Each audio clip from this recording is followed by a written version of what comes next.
बंदी छोड़ सतगुरु रामपाल जी परमेश्वर जी की जय हो। परमपिता परमात्मा सारी सृष्टि के रचनहार, कुल मालिक, असंख्य ब्रह्मांडों के स्वामी, जगत गुरु, तीनों लोकों में प्रवेश करके सबका धारण पोषण करने वाले राजाधिराज, आत्माधार, नाथों के नाथ, देवों के देव महादेव, सर्वेश्वर महेश्वर, मृत्युंजय, अजरो अमर, आदि अनादि सनातनी प्रभु, जगत पिता जगदीश्वर, श्री श्री 1008 की उपाधि के वास्तविक अधिकारी,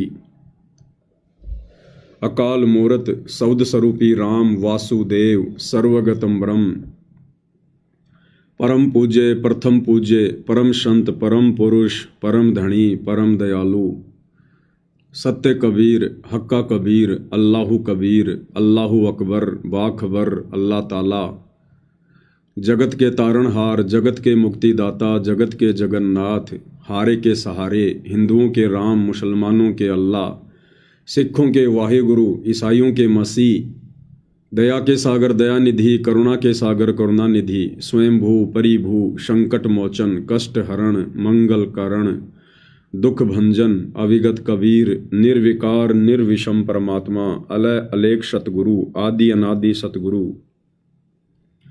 असली मर्यादा पुरुषोत्तम, असली राम, असली कृष्ण, असली घनश्याम, असली मुरारी, राजाओं के राजा, महाराजाओं के महाराजा, शहंशाहों के शहंशाह, सम्राटों के सम्राट, भगवानों के भगवान, अल्लाहों के अल्लाह, प्रभुओं के प्रभु, मसीहाओं के मसीह, सच्चे वाहिगुरु, बाबाओं के बाबा, पीरों के पीर, सेठों के सेठ, जगत सेठ, सावड़सा सेठ, सर्वगुण संपन्न, अनंत कोटि कलाओं के स्वामी, अनंत कोटि ब्रह्मांडों के नायक,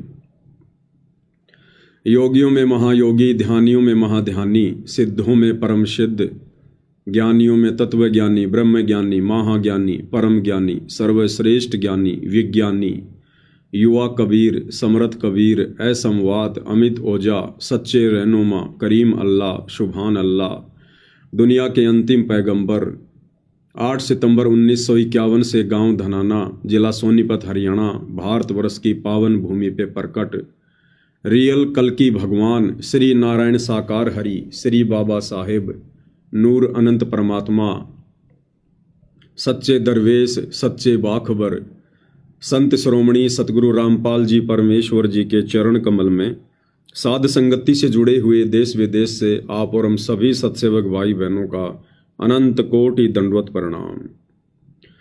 सत्साई भाई और बहनों, बहुत बड़ी दया, बहुत बड़ी मेहर पूज्य गुरुदेव भगवान की, परमेश्वर रामपाल जी की, जिनके शुभ आशीर्वाद से, विशेष आशीर्वाद से, साध संगति से जुड़कर हम सभी सत्सेवक भाई बहन अपनी आत्मा के कल्याण के लिए इस सत भक्ति मार्ग पर गुरुदेव भगवान के अमर तत्व ज्ञान को आधार बनाकर दृढ़ता के साथ हर प्रकार से संघर्ष करते हुए आगे की ओर बढ़ रहे हैं। तो पूज्य गुरुदेव भगवान की विशेष रजा, विशेष मेहर, लाखों की संगत में से हम चंद आत्माओं पर विशेष तौर पर बनी हुई है। ये गुरुदेव भगवान का एक स्पेशल आशीर्वाद है इस कलयुग की बिचली पीढ़ी में, और हमने इस आशीर्वाद को इसी प्रकार से अपने शीश पर बना के रखना है।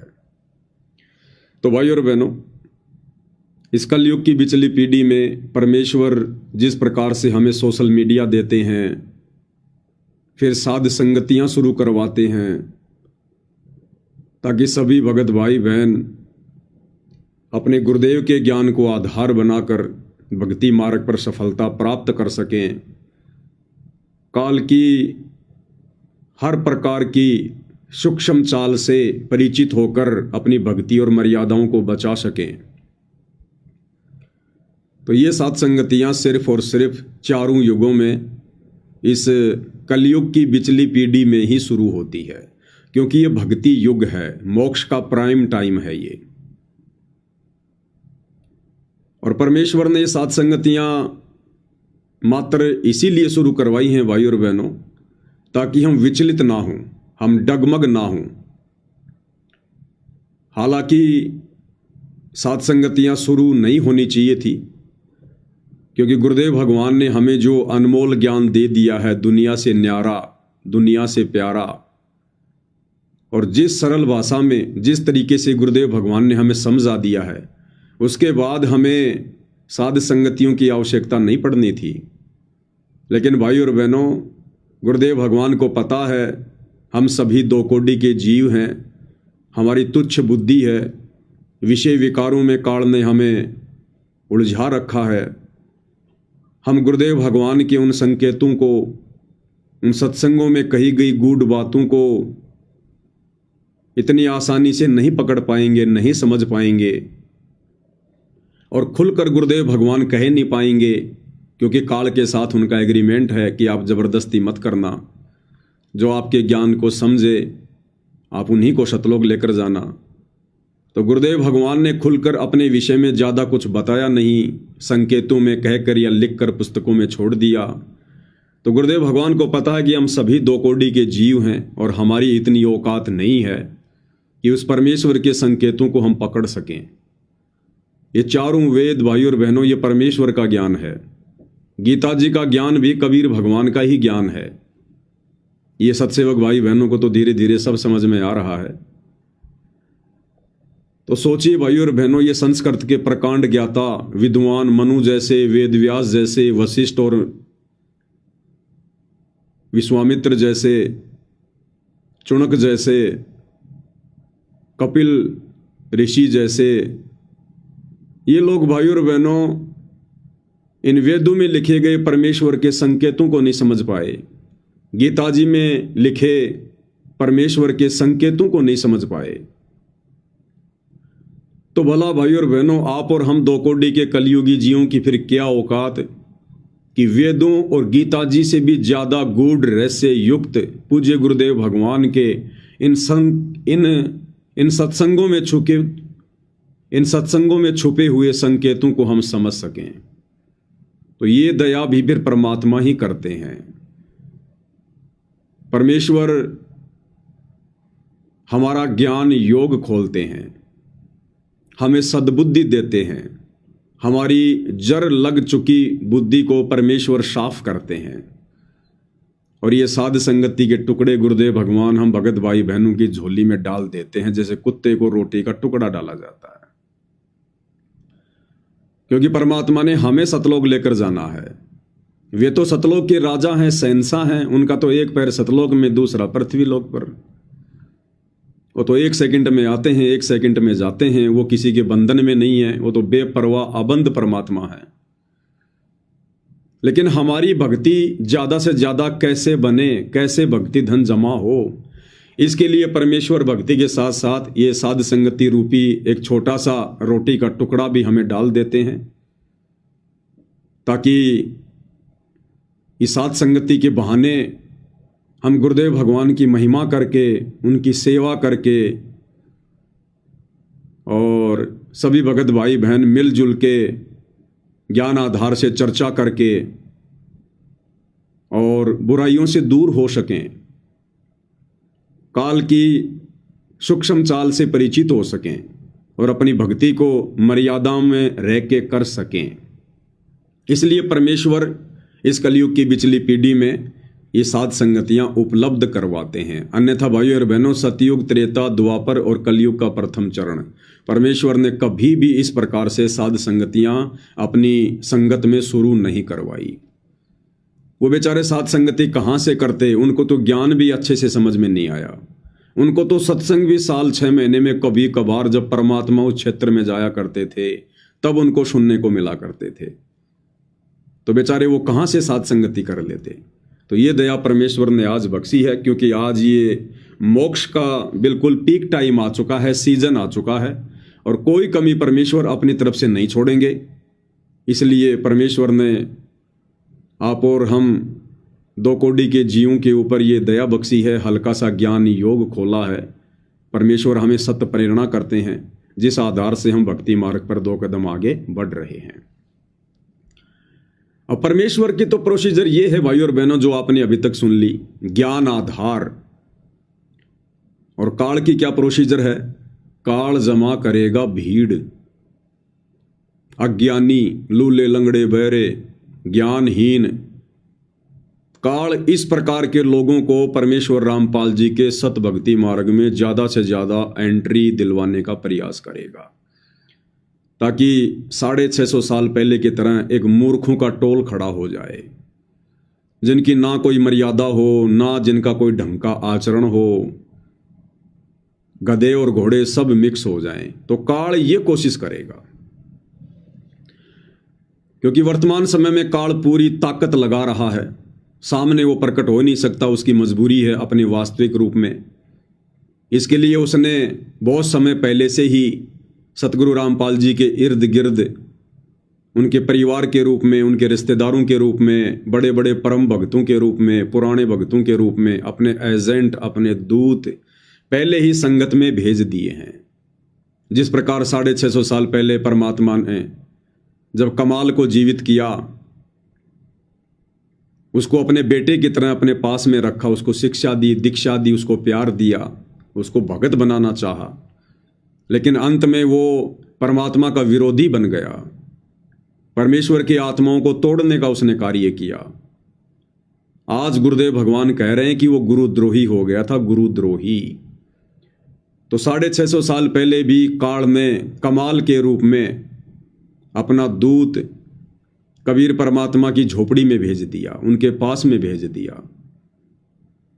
तो भाई और बहनों, वर्तमान में काल कैसे चुपचाप सारा तमाशा देखता रहेगा, इसलिए वो भरकर प्रयास कर रहा है, भरकस कोशिश कर रहा है।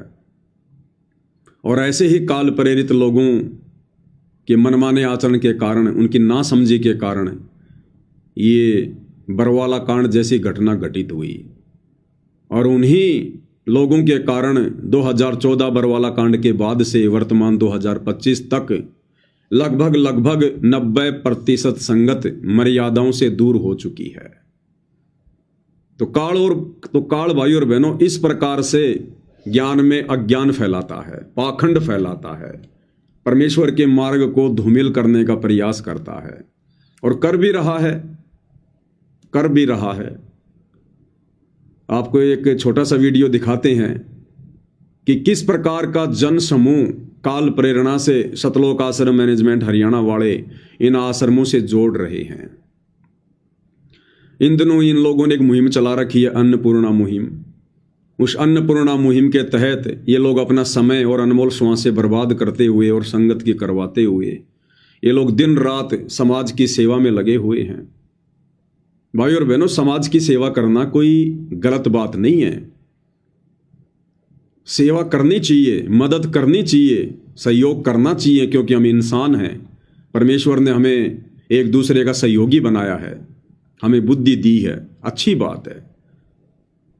लेकिन ये सेवा, ये मदद, ये सहयोग कबीर परमात्मा की सत भक्ति मिलने के बाद में हमने कैसे करनी चाहिए, कब करनी चाहिए और नहीं करनी चाहिए तो क्यों नहीं करनी चाहिए, इसके पीछे बहुत सारी धाराएं लग जाती हैं भाई और बहनों।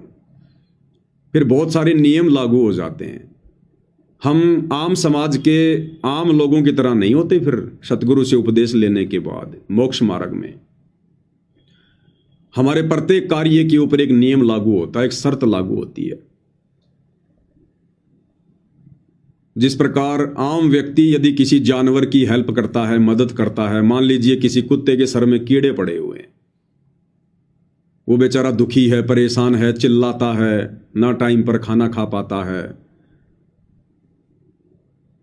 अब जगत वाले लोगों में भी दया होती है। आजकल आप सोशल मीडिया पर देख रहे हैं कैसे कैसे लोग मुहिम चलाते हैं। उन्होंने अपने पेज बना रखे हैं, चैनल बना रखे हैं, और वो दिखाते हैं कि किस प्रकार से वो एक ऐसा कुत्ता पकड़ के लाए जिसके सर में कीड़े पड़े हुए हैं, खुजली लगी हुई है। वो उस कुत्ते को वहां से उठाकर लेकर आएंगे,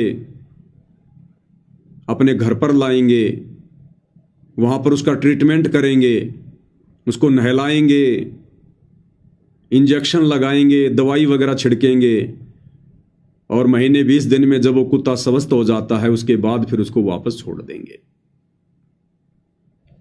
तो भाई और बहनों, जो जगत वाले लोग हैं, देखो एक होता है भगत, एक होता है जगत। अब बहुत सारे लोग तो ये भी नहीं समझते कि भगत और जगत क्या होता है। जब मैं बहादुरगढ़ थाने में गया, इन आश्रम वालों ने झूठा मुकदमा मेरे ऊपर लगवाया, तो वहाँ के जो दरोगा जी हैं, SHO हैं, उनसे ऐसे ही बातचीत शुरू हो गई परमात्मा के विषय में कि भाई क्या कारण था इस घटना का, ऐसा तो तूने कोई जुर्म भी नहीं किया जितना ये लोग तेरे पीछे पड़े हुए हैं। ऊपर SP तक इन लोगों ने हमारे को फ़ोन करवा दिए। तो दास ने उनको सारी बातें समझाई। तो बीच में मैंने कहा जी देखो, जगत वाले और हम जो सतगुरु रामपाल जी के भगत हैं, हमारी क्रियाओं में बहुत अंतर है। तो उसने कहा कि जगत और भगत क्या होता है?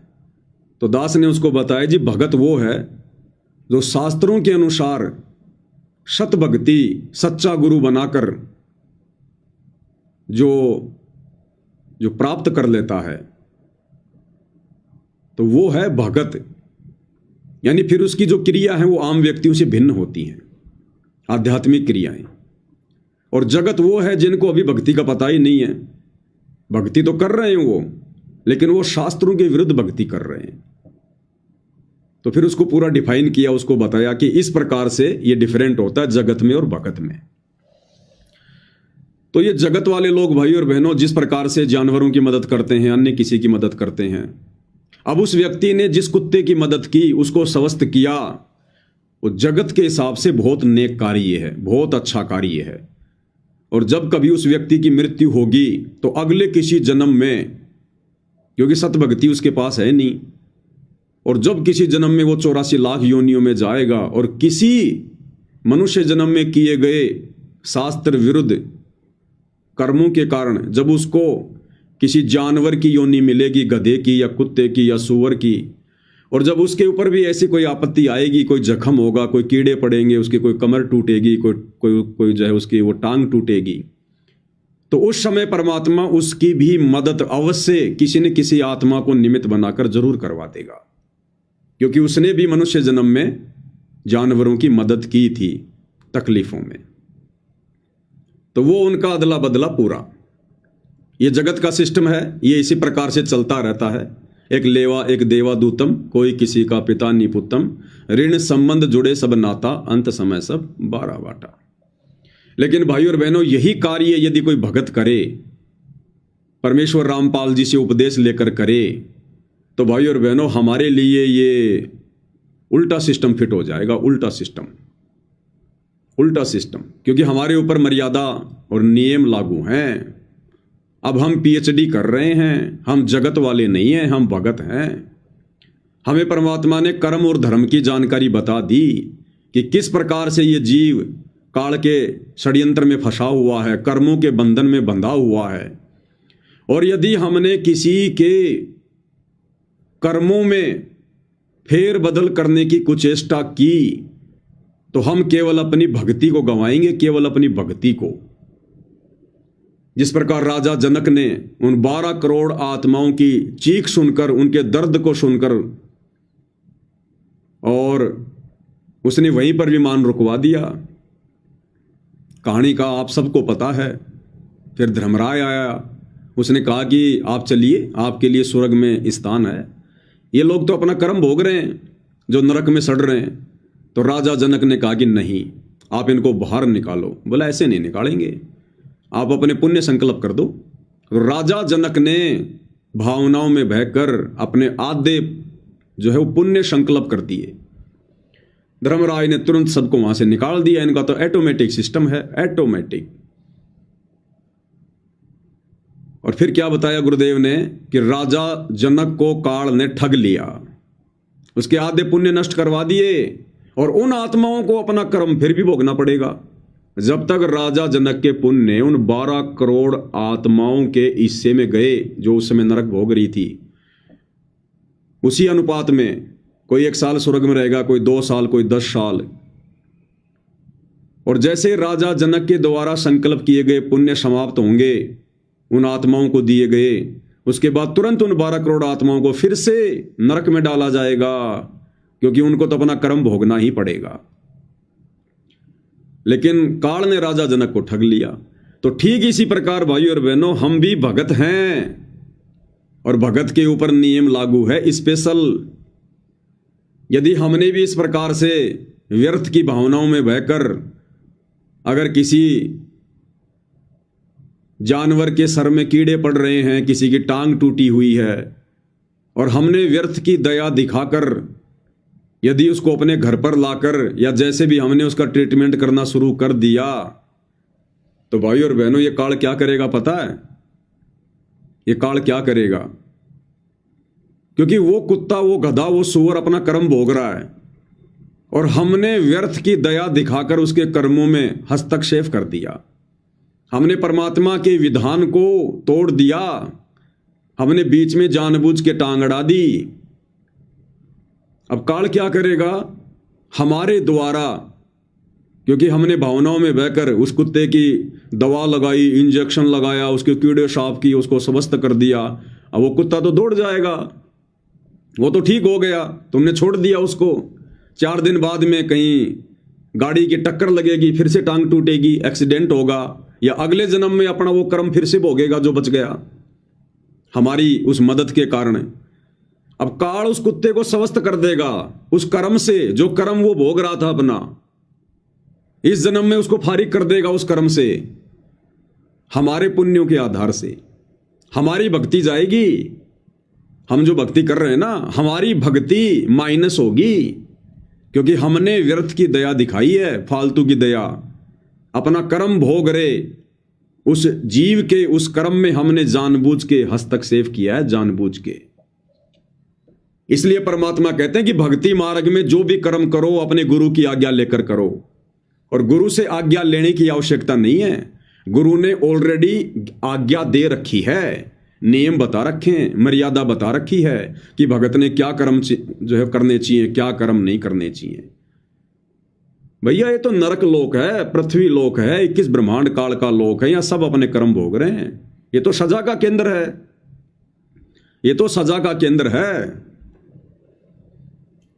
अरे ब्रह्मा विष्णु महेश भी समझदार। जब वो 12 वर्ष का बच्चा जिसकी आयु समाप्त हो चुकी थी, और जब तीनों देवता धर्मराज के पास गए उसकी आयु बढ़वाने के लिए, तो धर्मराज ने क्या कहा कि भैया मैं इसकी आयु बढ़ा दूंगा, तुम तीनों में से कोई भी अपनी उम्र इसको दे दो। तीनों ने हाथ खड़े कर दिया कि हम अपनी उम्र नहीं देंगे भाई।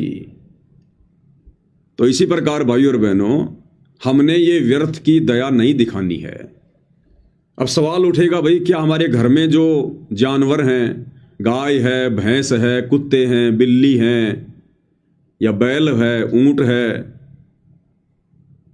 क्योंकि बहुत सारे भगत गांव में रहते हैं, वो किसान है, भाई अगर हमारे उन मवेशियों के साथ, जानवरों के साथ यदि ऐसी कोई नौबत आ गई, तो क्या हम उनकी भी मदद नहीं करेंगे? अवश्य करनी पड़ेगी। क्यों करनी पड़ेगी? क्योंकि वो हमारे अधीन है, वो हमारे अधीन हैं, हम उनसे कार्य ले रहे हैं, वो हमारे पालतू हैं, हम उनको चारा खिलाते हैं, वो हमें दूध देते हैं। और ये कुत्ता बिल्ली भाई और बहनों हमने नहीं पालने हैं, ध्यान रखना। ये कुत्ते और बिल्लियां अब हमने नहीं पालने हैं, ये भक्ति के विरुद्ध हैं, ये आपको डिस्टर्ब भी करेंगे, आरती के समय भौंकेंगे, मंत्र करते समय भौंकेंगे, और वैसे भी ये मांसाहारी जानवरों की श्रेणी में आते हैं। कुत्ते और बिल्ली ये मांसाहारी जानवर हैं। भले कोई शाकाहारी जानवर है, हमने खाली शौक किया उसको नहीं पालना है, हमने उसको शौकिया नहीं पालना है। कल को आप सत्संगों में जाओगे, उसको कहां छोड़ के जाओगे? और वो आपको फायदा क्या दे रहा है? आप ये सोचोगे साहब मैंने कुत्ता इसलिए पाला, ये मेरी रखवाली करेगा, तो फिर भगवान क्या करेगा?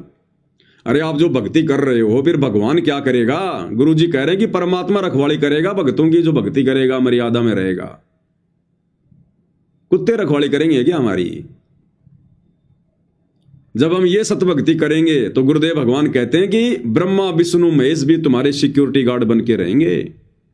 Security guard. बताओ भाई और बहनों, फिर हमने ये जानवर पालने की क्या आवश्यकता पड़ गई?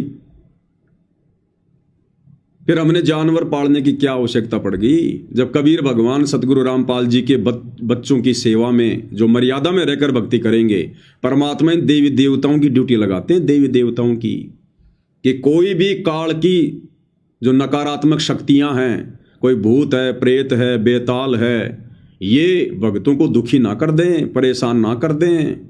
परमात्मा स्पेशल ड्यूटी लगाता है अपने भक्तों के दरवाजे पर, इन देवी देवताओं की। फिर हमने कुत्ते पालने की क्या आवश्यकता भाई, बिल्ली पालने की क्या आवश्यकता? बिल्ली का कौन सा दूध निकालोगे तुम? बिल्ली कौन सा तुम्हारे घर की रखवाली करेगी? वो तोता कौन सा दूध देगा भाई?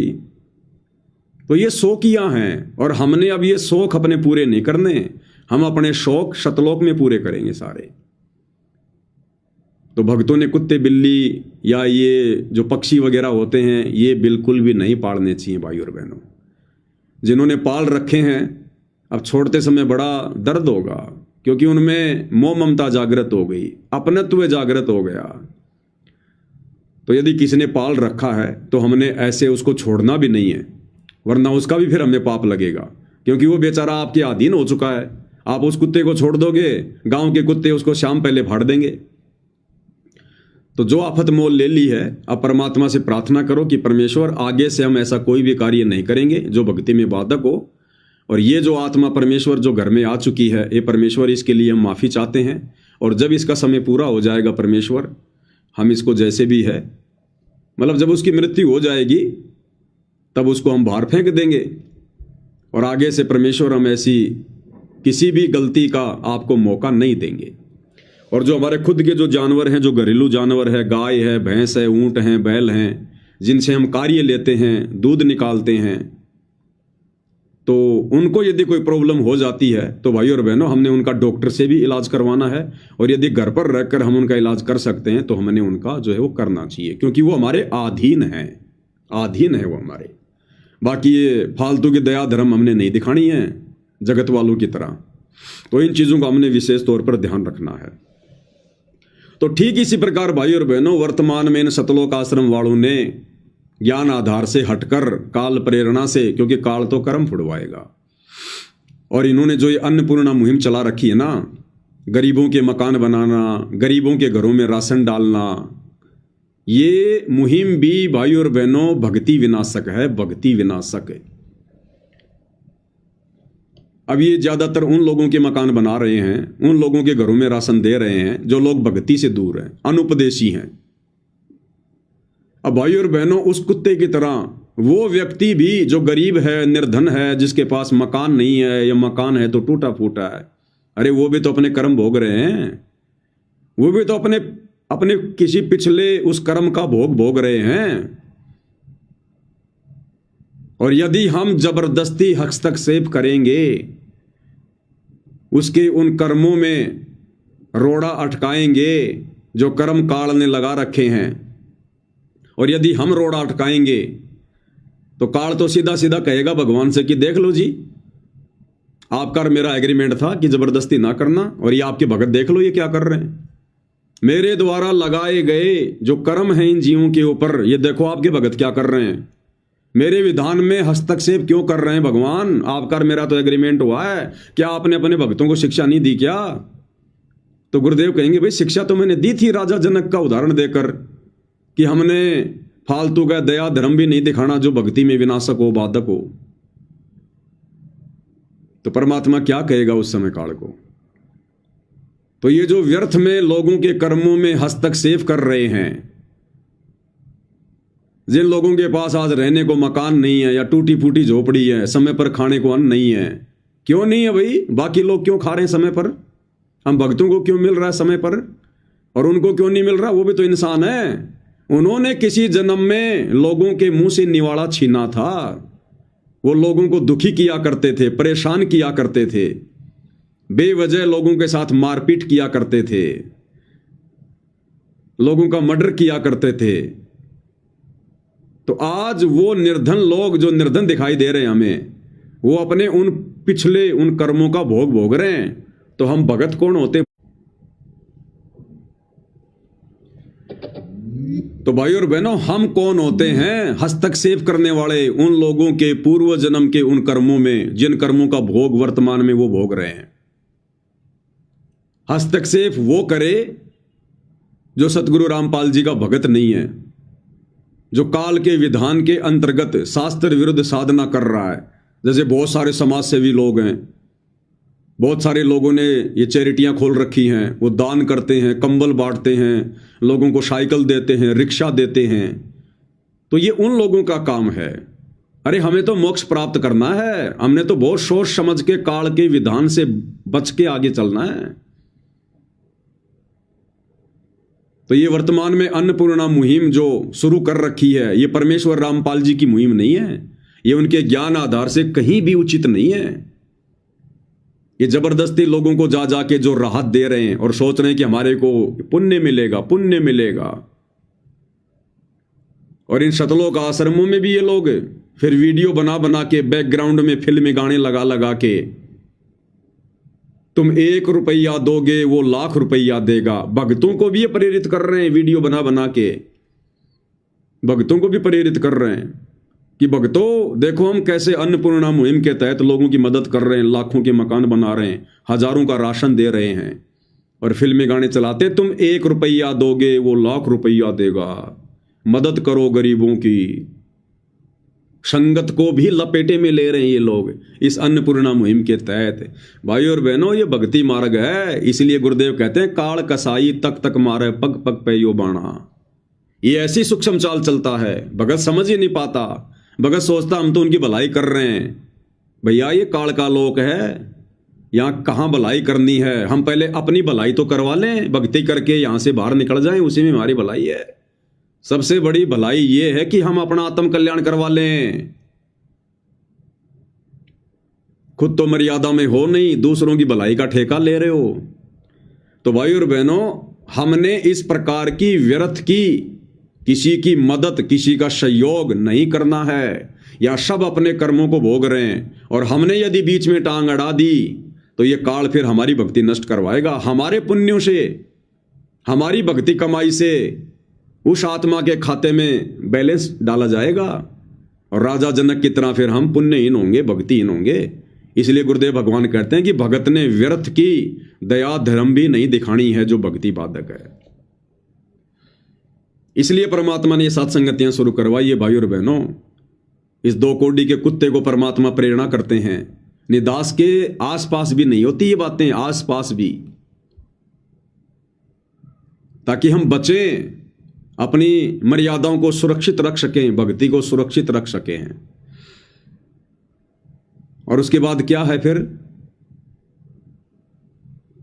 ये कहेंगे जी आपका मकान बन गया, आपके घर में राशन भी आ गया, हमने आपके बच्चों की फीस भी भर दी, उनको कॉपी किताब भी दिला दी, उनकी ड्रेस भी सिलवा दी, आपके घर में हमने अलमारी भी ला के रख दी, गैस सिलेंडर भी ला के रख दिया। यानी पूरा का पूरा दहेज हमने आपको दे दिया। अब आप हमारे गुरु जी से नाम कब ले रहे हो? फिर गांव का पानी निकालेंगे। देखो जी गांव वालों, हमने आपके गांव का पानी निकाला।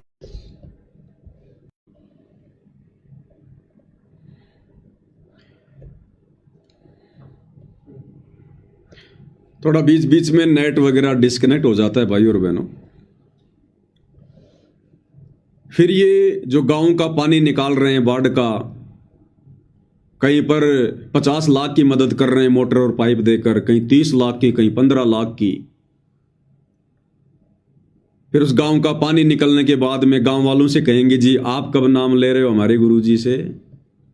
अब भाई और बहनों, ये है जबरदस्ती लोगों को भगत बनाना, परमात्मा के विधान को तोड़कर लोगों को भगत बनाना। जैसे पूज्य गुरुदेव भगवान का विधान क्या था? पूज्य गुरुदेव भगवान ने बताया कि अगर इस आश्रम की तरफ आपने आना है तो हमने पुस्तकें लिखकर दे रखी हैं। पहले भक्ति सौदागर को संदेश थी, फिर उसी का दूसरा विकल्प ज्ञान गंगा बना दिया गया। तो गुरुदेव भगवान कह रहे हैं कि हमने पुस्तकें बनाकर दे रखी हैं, और पुस्तक खोलते ही सबसे पहले नियम है, नियम कि अगर आपने ये भक्ति लेनी है, उपदेश लेना है, तो ये नियम आपने आजीवन फॉलो करने पड़ेंगे। अगर आप इन नियमों से सहमत हैं कि हाँ जी हम सारे नियम निभाएंगे, तो गुरुदेव ने बताया आश्रम की तरफ अपने कदम रखना, अन्यथा और ज्ञान सुनो अच्छे से और पुस्तकें पढ़ो। तो गुरुदेव भगवान के तो है भक्तों को जोड़ने की प्रोसीजर, ये ज्ञान समझाकर। क्या कह रहे हैं परमात्मा, थोड़ा ध्यान से सुनिए।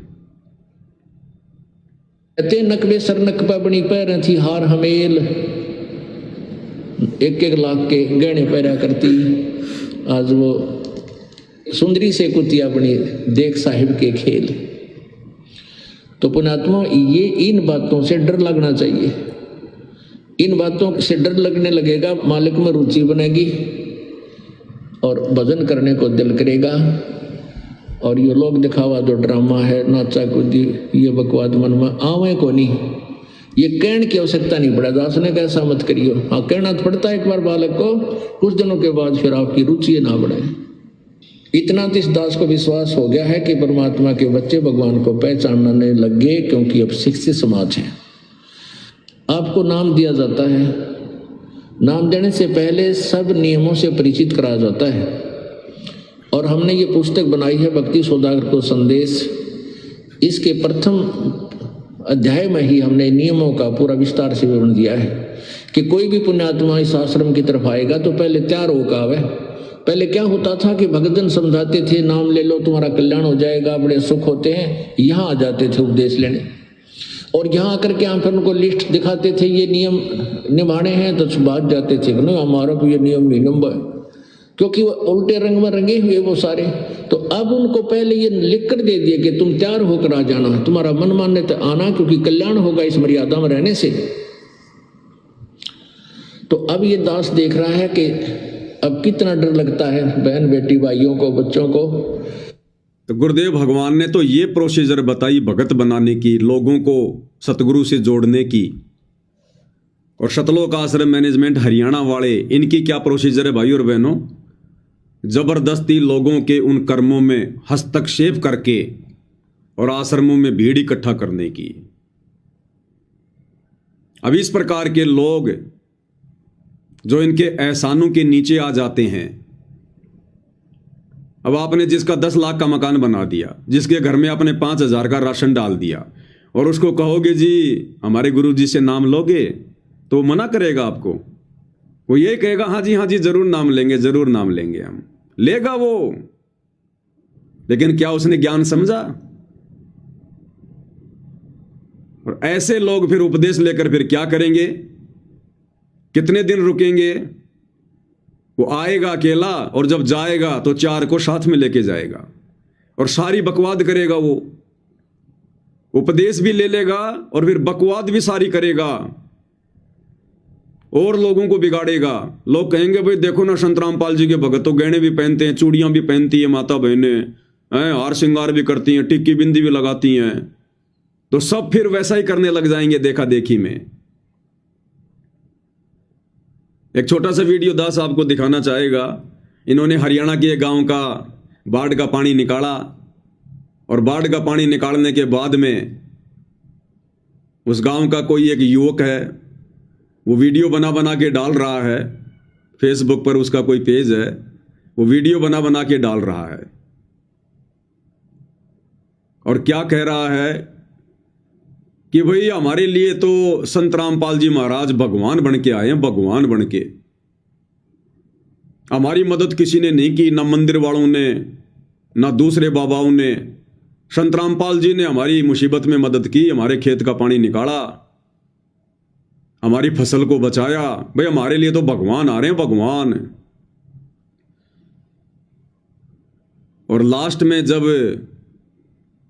इंटरव्यू लेने वाले व्यक्ति ने कहा भाई फिर नाम वगैरह लेने की क्या सलाह है, तो कह रहे भाई ना तो मैंने नाम लिया और ना मैं नाम लेंदा, कि ना तो अभी तक मैंने नाम लिया है और ना भाई मैं संत रामपाल जी से नाम लूंगा।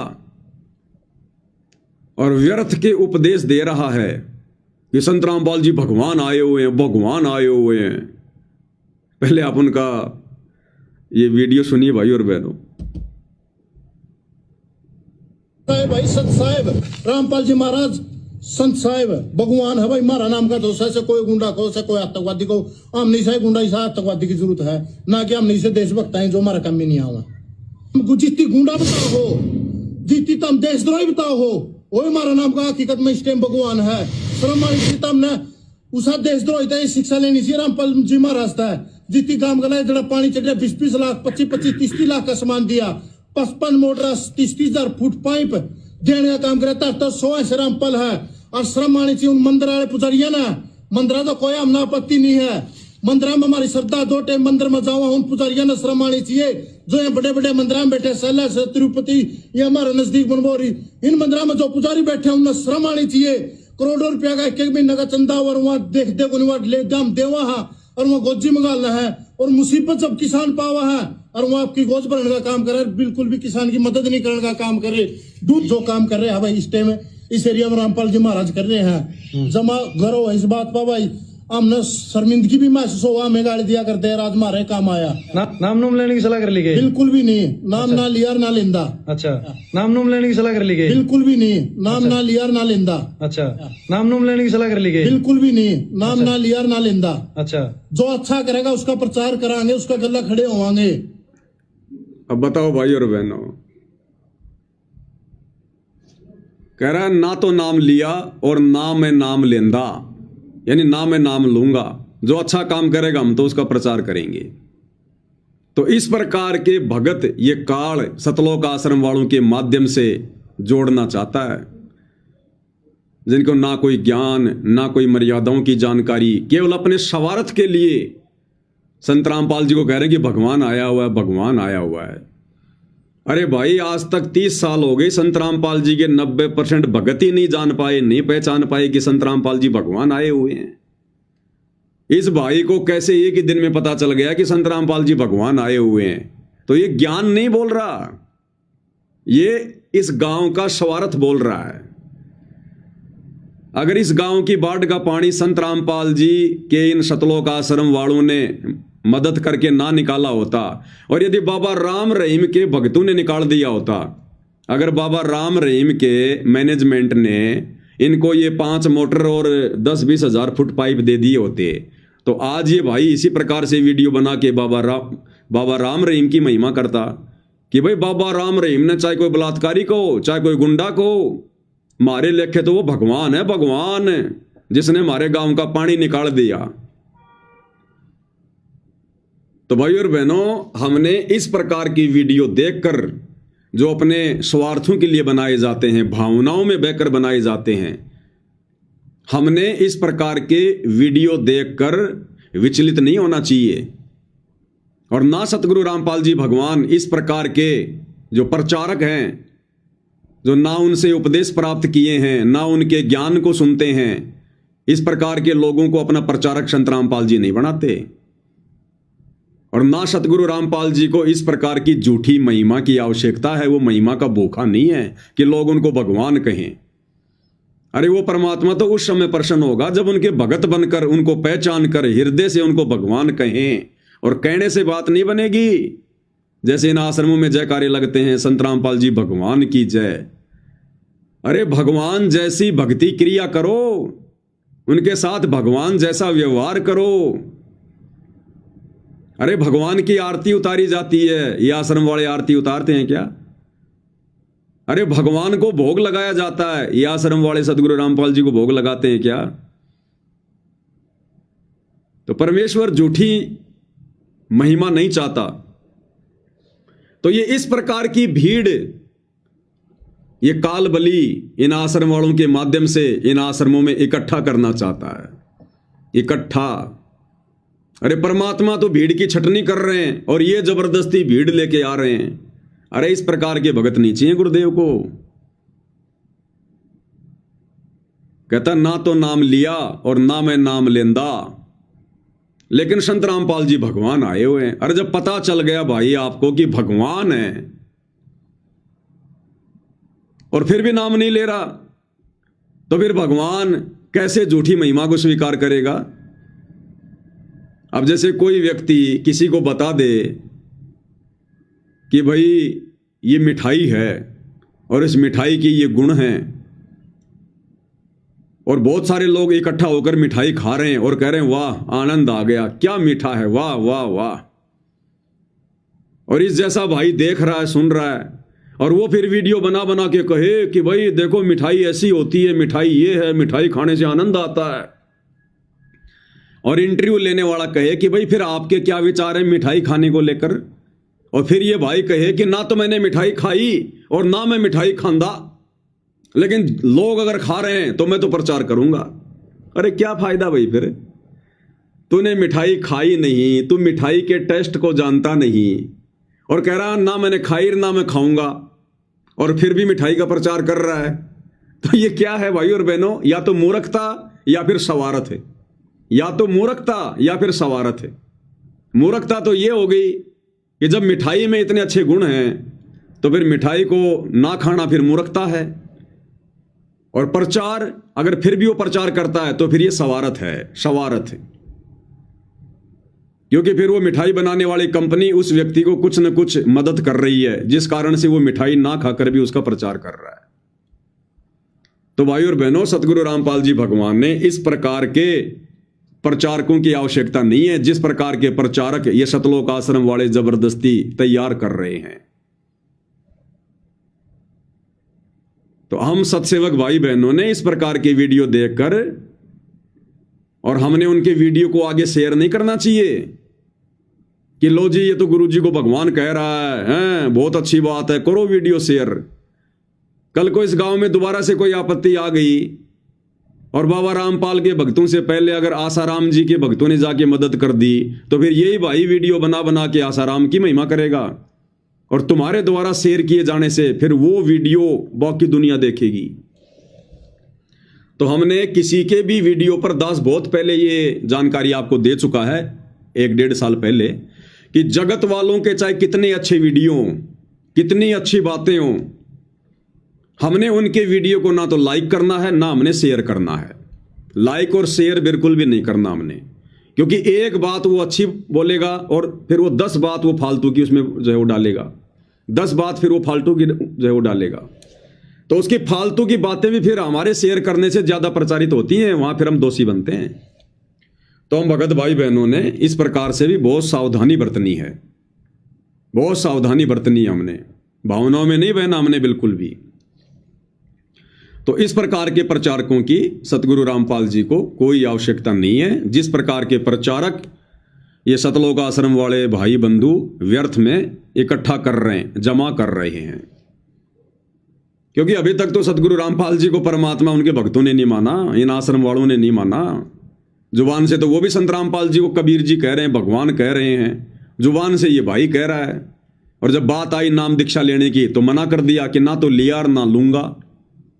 तो ऐसे ही महिमा तो संत रामपाल जी को भगवान कह कह के आश्रम वाले भी कर रहे हैं, लेकिन जब बात आती है उनको भगवान मानने की, जब आता है जून का महीना, उस समय संत रामपाल जी को कोई भगवान नहीं मानता। फिर वो दाढ़ी मूछ वाला नकली कबीर, उसको उसकी फोटो के आगे भोग लगाएंगे, उसको परमात्मा कहेंगे। एक छोटा सा वीडियो आपको दिखाता हूं जो ये आश्रम वाले बनाते रहते हैं। अब आजकल क्या हो गया भाई बहनों, सात संगति के वीडियो इतने ज्यादा फैल गए सोशल मीडिया पर। अब दास मार्केट में भी कहीं जाता है ना, तो वो लोग भी दास की शक्ल देखकर ये कहते हैं कि भाई साहब आप तो फेसबुक पर वीडियो बनाते हो ही हो ना।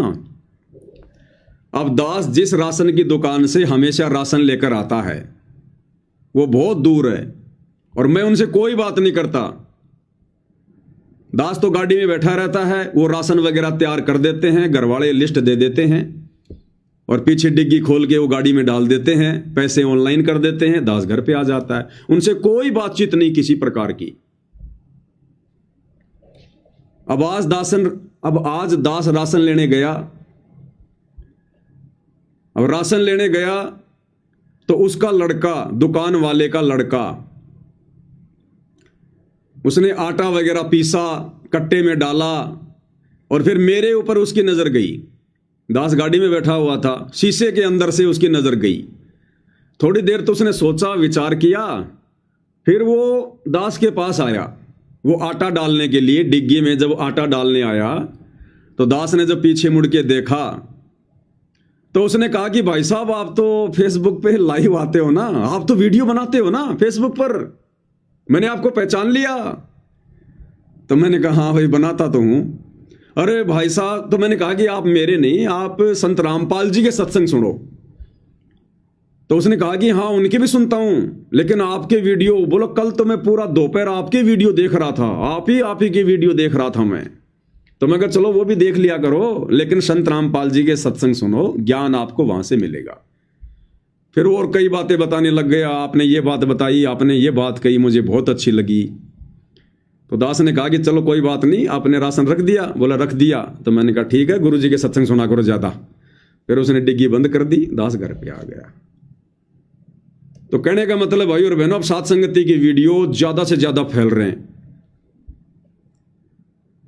और सात संगति की वीडियो देख देख कर शतलोक आश्रमों से जुड़ी जो संगत है, उन्होंने इतना तो ज्ञान ले लिया कि भाई संत रामपाल जी भगवान हैं, संत रामपाल जी परमात्मा हैं, ये खुद ही कबीर हैं। इतना तो बार बार सात संगति की वीडियो देखने से इन आश्रम वाले भाइयों को समझ में आ गई। लेकिन ये दिल से परमात्मा मान नहीं पा रहे, स्वीकार नहीं कर पा रहे। जब बात आती है उनको भगवान मानने की, एक होता है कहना, एक होता है मानना, लेकिन जब बात आती है संत रामपाल जी को भगवान मानने की, साक्षात कबीर मानने की, उस समय ये फेल हो जाते हैं। क्योंकि परमात्मा कहते हैं नकल में भी अकल चाहिए, नकल में भी अकल चाहिए। अभी मान क्यों नहीं पा रहे संत रामपाल जी को भगवान? अब भाई और बहनों, मानने के लिए पिछले मजबूत भक्ति संस्कार चाहिए। देखो, ज्ञान से तो केवल जानकारी होती है, दास के वीडियो से तो केवल जानकारी मिलेगी, लेकिन संत रामपाल जी को कबीर भगवान के रूप में हृदय से मानना, स्वीकार करना, ये भाई जब तक पिछले जन्म के भक्ति संस्कार दृढ़ नहीं होंगे, मजबूत नहीं होंगे, तब तक नहीं हो सकता ये, चाहे कोई कितनी कोशिश कर ले, कितनी कोशिश कर ले। जैसे हम बचपन में साइकिल चलाया करते थे, तो हम साइकिल को आवश्यकता से ज्यादा भगाया करते थे, कभी कभार जब स्कूल जाते थे जल्दबाजी के चक्कर में। अब साइकिल की एक लिमिट है भाई और बहनों, अब हम उससे ज्यादा पैर चलाएंगे, पेडल मारेंगे, जोर लगाएंगे, तो क्या होता था, फिर साइकिल के कुत्ते फैल हो जाते थे। यानी साइकिल का जो चक्का था फिर वो बिल्कुल ढीला हो जाता था, वो घूमता तो बहुत तेज था लेकिन साइकिल आगे नहीं बढ़ाता था। उसको कहते थे कि साइकिल के कुत्ते फैल हो गए। फिर उसमें तेल वगैरह डालते थे या उसकी चैन को टाइट करवाते थे, तब जाकर फिर वो पैडल सही चलते थे। तो भाई और बहनों, सात संगति की वीडियो देखकर इन आश्रम वालों को इतना तो समझ में आ गया कि संत रामपाल जी ही भगवान है, दूसरा कोई भगवान नहीं है। और आजकल ये लोग भी सात संगत वाले भाई बहनों की तरह संत रामपाल जी के आगे महाराज शब्द ना कहकर भगवान कहने लग गए। लेकिन जब बात आती है संत रामपाल जी को भगवान मानकर उनकी आरती उतारना, उनको भोग लगाना, उनकी महिमा करना, एकमात्र उन्हीं को दंडवत करना, उन्हीं की फोटो घर में रखना, उस समय भाई और बहनों इन आश्रम वालों के कुत्ते फैल हो जाते हैं। उस समय इनके कुत्ते फैल हो जाते हैं। फिर क्यों? क्योंकि इनकी चैन में ग्रीस नहीं है, इनकी चैन टाइट नहीं, अभी लूज है। इनके पिछले जन्मों के जो कर्म हैं, जो शुभ संस्कार हैं, वो अभी लूज हैं। तो वो तो भाई सतगुरु रामपाल जी भगवान ही दया कर सकते हैं, और कोई दया नहीं बख्श सकता है। तो इन्होंने एक वीडियो बनाया है, जो अक्सर ये लोग वीडियो बनाते रहते हैं, ये सतलोक आश्रम वाले। तो इन्होंने आश्रमों में खड़े होकर एक वीडियो बनाया है, कबीर सागर के बोध सागर का हवाला दिया है कि सतगुरु रामपाल जी कौन है। तो आपको दिखा देते हैं इनका एक छोटा सा वीडियो। खुद बताया है, आप देख सकते हैं सर। हमरो उनको एक शरीरा, जाको सुनियो नाम कबीरा। 628 वर्ष पूर्व कबीर साहब ने अपने शिष्य को पहले ही बता दिया था उस संत के विषय में। हमरो उनको एक शरीरा, जाको सुनियो नाम कबीरा। परमात्मा कबीर साहिब जी और संत रामपाल जी महाराज में कोई अंतर नहीं है, और उनका नाम कबीर होगा। संत रामपाल जी महाराज को 1997 में परम अक्षर ब्रह्म कबीर साहिब जी आकर मिले थे, और उस वीडियो के अंदर वही चीज दर्शाई गई है। हमरा उनका एक शरीरा, जाको सुनियो नाम कबीरा। जो परमात्मा कबीर साहिब का शरीर है ना, वही आज उस नौतम सुरती संत रामपाल जी महाराज के रूप में जो प्रकट हुई है, उनका वही शरीर है सर। अब बताओ, इनको ये जानकारी कहां से मिली है? कबीर सागर से, कि हमको और उनको एक शरीरा, और जाको कहिए नाम कबीरा। कि 650 साल पहले ये धर्मदास जी को कबीर जी ने कह दिया था कि जो नौतम सुरती आएगी कलयुग की पिछली पीढ़ी में, जिससे लोगों का उद्धार होगा, उसका और मेरा एक ही शरीर होगा। अब एक ही शरीर का मतलब है एक ही होना। तो इस वाणी का हवाला दे रहे हैं और कह रहे हैं संत रामपाल जी खुद ही कबीर भगवान है। अरे भैया, ये बात जानने के लिए आपको कबीर सागर में जाने की क्या जरूरत थी? नित्य नियम को ढंग से पढ़ लिया करो, नित्य नियम विधि विधान से करो, पुस्तक हाथ में लेके, तो तुम्हें पता चलेगा कि ये बात तो बहुत अच्छे से नित्य नियम में लिखी हुई है कि सतगुरु साहिब एक शरीरा और सतगुरु बिना ना लागे तीरा। तो समझ में नहीं आता आप लोगों को? कबीर सागर दिखा रहा कि देखो मैंने खोज कर ली। जैसे जम्बू में जो नकली कबीर पंथी है मधु परमहंस रांजड़ी में, गुरुदेव भगवान ने बताया कि उसने डंडोरा पीटना शुरू कर दिया कि 11वां द्वार मिल गया मुझे, 11वीं खिड़की मिल गई, 11वीं खिड़की मिल गई।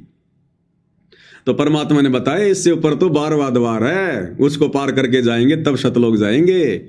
11वां द्वार, 11वां द्वार। तो इसी प्रकार इन्होंने कबीर सागर दिखा के कि देखो खजाना मिल गया हमें, हमको उनको एक शरीरा, जाको कहिए नाम कबीरा। और यहाँ गुरुदेव भगवान रोज नित्य नियम में हमें पढ़ाते हैं कि नालायको, तुम्हें जो भक्ति बोध बना के दी है ना, ये दरबार में सजा के रखने के लिए नहीं दी है। इसको पढ़ो, इसका पाठ करो। इसके मूल्य की जगह गुरुदेव ने लिखा है नित्य नियम, यानी रोजाना इसका पाठ करो। तो समझो तुम अपने गुरुदेव के द्वारा मुफ्त में दी गई नित्य नियम का मूल्य अदा कर रहे हो, नहीं तो तुम धोखा कर रहे हो, धोखा। तो अगर ये सतलोक वाले भाई बहन, सतलोक आश्रम वाले अगर नित्य नियम को ढंग से कर लें, जैसे हम सत्सेवक भाई बहन कर रहे हैं, पुस्तक हाथ में लेके पाठ कर रहे हैं उसका, तो इनको कबीर सागर में देखकर आश्चर्यचकित होने की आवश्यकता नहीं थी कि हमरो और उनको एक शरीरा, ताको कहिए नाम कबीरा। गुरुदेव ने नित्य नियम में साफ साफ लिखा हुआ है कि सतगुरु साहिब एक शरीरा और सतगुरु बिना न लागे तीरा। और फिर यह भी कह रहा है कि 1997 में संत रामपाल जी को कबीर जी आकर मिले थे। या लो, 2 मिनट पहले तो कह रहा था कि कबीर जी और संत रामपाल जी एक ही हैं, हमरो और उनको एक शरीरा। और तुरंत बाद कह रहा कि फिर 1997 में संत रामपाल जी को कबीर जी आकर मिले, फिर उनको अलग अलग कर दिया। यानी कहने का मतलब है बड़ी मुश्किल से तो ये लोग देसी घी का थोड़ा बहुत हलवा बनाते हैं और तुरंत फिर उसमें गोबर डाल देते हैं। तो बताओ भाई और बहनों, फिर कैसे बात बनेगी? क्या कह रहा देखना, ध्यान से सुनना। शुरू में क्या कह रहा है और फिर वो एनिमेशन वाला वीडियो दिखा के कि 1997 में संत रामपाल जी को फिर कबीर जी आकर मिले। देखिएगा, खुद बताया है, आप देख सकते हैं सर।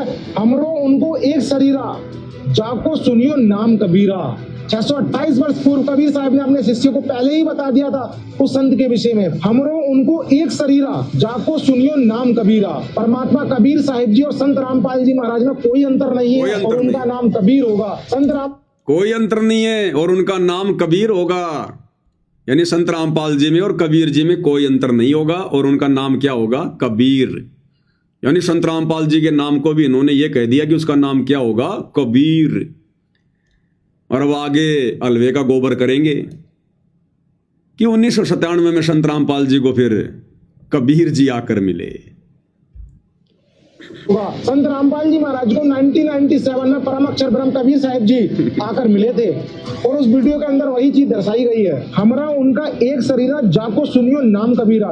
जो परमात्मा कबीर साहिब का शरीर है ना, वही आज उस नौतम सुरती संत रामपाल जी महाराज के रूप में जो प्रकट हुई है, उनका वही शरीर है सर। परमात्मा कबीर साहिब जी नौतम सुरती के रूप में इस संसार में अवतार लेंगे और संत रामपाल जी महाराज के रूप में वो आ चुके हैं। और परमात्मा ने पहले ही बोल दिया था, 5 अरूज 500 जब कलयुग बीत जाए, महापुरुष फरमान जग तारन को आए। कबीर साहब ने पहले ही बता दिया था 5505 वर्ष व्यतीत होने पर परमात्मा खुद आएंगे और 1997 में 5505 वर्ष व्यतीत हो चुके हैं। कबीर साहब जी संत रामपाल जी महाराज जी के रूप में इस पृथ्वी पर आ चुके हैं सर। अच्छा, तो कहना आपका ये है कि कबीर सागर में जो ये सारी चीजें लिखी हैं, कि पहली बात तो आपने बताया नौतम सुरती के बारे में, कि नौतम सुरती के बारे में कबीर साहिब जी ने बताया है, धर्मदास जी को बोला है कि आप 8वीं सुरती हो और नौतम सुरती आगे चल के आएगी जो कि 5505 वर्ष बीतने के बाद आएगी। जी सर। तो आप कह रहे हो कि 1997 में 5505 वर्ष बीत गया है, तो 5505 वर्ष बीतने के बाद ही कबीर साहिब स्वयं संत रामपाल जी महाराज जी के रूप में आ गए हैं, ये कह रहे हो। इसी कारण वो आपकी 3D एनिमेशन बनी है जिसमें कबीर साहिब स्वयं संत रामपाल जी महाराज जी के रूप में अब लीला कर रहे हैं, ये दिखाया गया है। बिल्कुल ये सत्य है सर। संत रामपाल जी महाराज के रूप में परमात्मा कबीर साहिब जी आज इस मृत्यु मंडल में आकर लीला कर रहे हैं और अपनी हंस आत्माओं को पुकार। सुन लिया भाई और बहनों, कितना गजब का ज्ञान दे रहे हैं ये आश्रम वाले, कितना गजब का ज्ञान दे रहे हैं। कि संत रामपाल जी के रूप में कबीर जी स्वयं आ चुके हैं, धरती पर प्रकट हो चुके हैं और अपना ज्ञान दे रहे हैं। अब इन भाइयों से कोई पूछे, अगर तुम्हें इतना विश्वास है, इतनी दृढ़ता है, इतना ज्ञान हो गया कि कबीर जी वर्तमान में संत रामपाल जी के रूप में 1997 से धरती पर आ चुके हैं। 1997 से पहले तो ये आश्रम वाले संत रामपाल जी को कबीर जी नहीं मानते, उनको जन्म लिया हुआ मानुष मानते हैं। कि 1997 में कबीर जी सतलोक से चलकर संत रामपाल जी को मिले, संत रामपाल जी को सतलोक भेज दिया और संत रामपाल जी के रूप में खुद कबीर जी धरती पर हैं आज। तो भाइयों, अगर इतना विश्वास है, इतनी दृढ़ता है तुम्हें, क्योंकि दृढ़ता उसी को होगी जो दूसरों को समझाएगा। दूसरों को समझाने का मतलब है खुद पूरी तरीके से आश्वस्त है। तो जब तुम्हें इतना पक्का विश्वास है कि वर्तमान में धरती पर संत रामपाल जी नहीं बल्कि संत रामपाल जी के रूप में खुद कबीर भगवान है, अरे तो फिर दोगला आचरण क्यों? फिर उस कबीर की दाढ़ी मूंछ वाली नकली फोटो क्यों? फिर जून के महीने में उस नकली फोटो, दाढ़ी मूंछ वाले नकली कबीर का प्रकट दिवस क्यों? फिर तुम आश्रम वालों के गले के लॉकेट में वो दाढ़ी मूंछ वाले नकली कबीर की फोटो क्यों? फिर तुम सतगुरु रामपाल जी को ही कबीर भगवान मान के उनकी आरती क्यों नहीं उतारते? सतगुरु रामपाल जी को ही कबीर भगवान मान के उनको भोग क्यों नहीं लगाते? एकमात्र दंडवत सतगुरु रामपाल जी को ही क्यों नहीं करते? फिर क्यों तुम गरीबदास जी का बोध दिवस मनाते हो? क्यों जून के महीने में उस नकली फोटो को कबीर मानकर, दाढ़ी मूंछ वाली को, उसका प्रकट दिवस मनाते हो? क्यों फिर तुम 8 सितंबर को सतगुरु रामपाल जी को मानुष मानकर, जन्म लिया हुआ मानकर उनका जन्मदिन के बहाने अवतरण दिवस मनाते हो? अगर तुम्हें इतना दृढ़ विश्वास हो गया तो भाइयों और बहनों, केवल सात संगति की वीडियो देख देख कर इन भगत भाई बहनों को इतना तो पता चल गया कि धरती पर संत रामपाल जी के रूप में कबीर जी हैं। लेकिन अब ये मान नहीं पा रहे, हृदय से नहीं मान पा रहे। ज्ञान दे रहे हैं, दूसरों को समझा रहे हैं, लेकिन फिर भी उनको मानुष ही मान रहे हैं। अब जब समय आएगा संत रामपाल जी को भगवान मानने का, उस समय ये फेल हो जाते हैं। तो भाइयों और बहनों, जिस प्रकार से वो गांव वाला भाई, जहां उस गांव का पानी निकाला गया था, अभी आपने वीडियो देखा, जिस प्रकार से वो भाई संत रामपाल जी को भगवान बता रहा है कि भाई मारे कान्नी के तो संत रामपाल जी भगवान आ रहे हैं, हमारी किसी ने मदद नहीं करी, संत रामपाल जी ने मदद की, हमारे लिए तो भगवान है, ये भगवान आ रहे हैं, भगवान है। और जब इंटरव्यू लेने वाले ने कहा कि फिर नाम का क्या विचार है, तो अगर ना तो नाम लिया और ना मैं नाम लेंदा।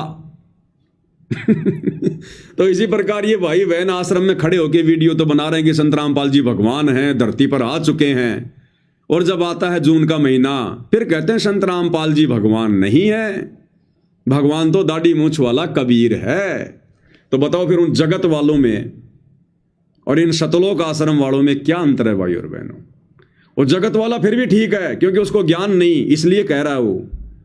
अरे ये लोग तो ना जाने कब से जुड़े हुए हैं सतगुरु रामपाल जी से, कितने सत्संग सुन लिए इन्होंने, नाम उपदेश ले लिया, इतना सुमरण करते होंगे, सुमरण का भी कोई असर नहीं हो रहा।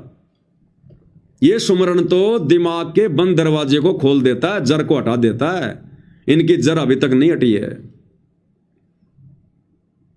अब भाई और बहनों, गुरुदेव भगवान ने एक बार सत्संग में बताया कि एक बार मेरे पूज्य गुरुदेव अपने गांव आए हुए थे, तो हमें भी पता चला, तो हम भी चले गए गुरुदेव के दर्शन करने के लिए। और गुरुदेव ने बताया कि हमारे जो गुरुदेव थे वो 14-15 साल की उम्र में ही गांव से चले गए थे साधु संतों के साथ में। उनको उनके जो भाई और भाभी थे वो उनको दुखी किया करते थे, और वो खेतों में, जंगल में, बणी में गाय भैंस लेकर जाते थे उनको चराने के लिए। तो वहीं उनको साधु मिल गए और उन्होंने अपना जो दुख था वो रोया उनके आगे कि महाराज जी, मेरे माता पिता तो हैं नहीं, भाई और भाभी है, वो मुझे टाइम पर खाना भी नहीं देते, और आप तो मेरे को ले चलो, मैं तो बहुत दुखी हो गया। तो उन साधुओं को दया आई और उनके साथ में आदरणीय राम देवानंद जी चल दिए। अब लगभग 80 साल के बाद में दोबारा से वो अपने गांव गए, 80 साल बाद। और गुरुदेव भगवान ने बताया कि पीछे से उनको मरा हुआ जानकर, क्योंकि वो अपने कपड़े निकालकर और कोई जानवर मरा हुआ था उसकी हड्डियां थी उनके ऊपर डाल दिए। जो गांव वालों ने जब उसको ढूंढा तो पता चला कि भाई इसको तो किसी जानवर ने खा लिया। तो ये सोचकर उन हड्डियों को उठा के, जानवरों की हड्डियों को उठा के, और आदरणीय राम देवानंद जी समझकर उनका अंतिम संस्कार कर दिया था बचपन में ही।